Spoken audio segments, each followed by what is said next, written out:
Okay, so you have chosen a card, and that card is the 7 of diamonds. I say watch very carefully. I'll take the 7 of diamonds and place it in the centre of the pack. And despite the fact you just watched it go in there, it will rise up through all the cards. It will find a loophole in the laws of physics that we all know and stand by, and make its way back to the top of the pack, which is pretty strange. Agreed? I'll try it one more time. I'll place the 7 of diamonds somewhere near the centre of the pack. I'm estimating slightly, but it's definitely in the middle. Even so, just a snap, the card jumps back up to the top of the pack. Look, let's do it this way. You lift off half the pack, the card goes in, and now you place the cards back on top. Couldn't be any fairer, but the card always finds a loophole and somehow defies the laws of physics and arrives back on top of the pack. Now it's around about this time that you're probably thinking there's probably more than one 7 of diamonds, right? So let's eradicate any doubt. I have here a pen, and I like to sign the card across the face.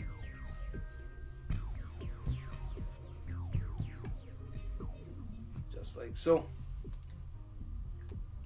Now I want there to be no mistake this time. Watch very carefully the 7 of diamonds. I'm going to place it in the middle of the pack. You can still see it there. I'll place it halfway down in these cards. I will place these cards halfway down inside these cards, and you can still see your cards sticking out there, which are fairly and squarely inside the pack. Now it would be now impossible for it to be on top now, and it isn't. The top card is the 9 of spades. Then if I get rid of the 9, the new top card is the 5 of clubs. But if you watch carefully, I do this, the card becomes the top card once again, but of course the top card you're holding in your hand, and it is of course the signed 7 of diamonds. And at that point people tend to get a little bit overexcited. It's quite a big moment. See, I'd like to try one more thing, but before I do, did I show you the card case? I'll show you the card case. The card case has a large hole cut in it here. Hope you can see that. A large hole cut in the case, and that will become important in a moment. In the meantime, let's take this 7 of diamonds, and I want you to watch very carefully. The 7 of diamonds will be placed, I mean, I'm estimating somewhat, but somewhere near the centre of the pack. That's about as close to the middle as I can get without physically counting through all the cards. Then it goes into the centre of the pack, and of course we now place it inside the card case with the hole in it. And thanks to the hole, of course, you'll be able to monitor the top of the pack. And despite these stringent conditions, the card's in the centre of the pack, which is now locked inside the card case. It's sleight of hand proof.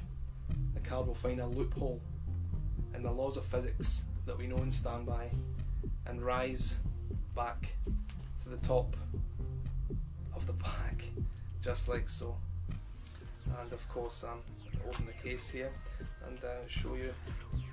There's the case that can be fully examined, and there is the signed card, unmistakably risen back to the top of the pack.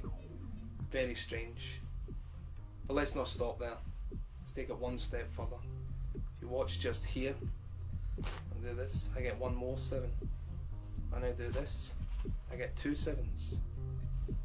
And the last 7 I riffle, just a little snap, and there of course is the final 7. That's all 4 7s.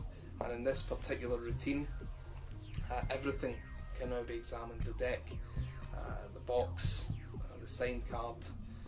You're clean and ready to move on. So there you have it.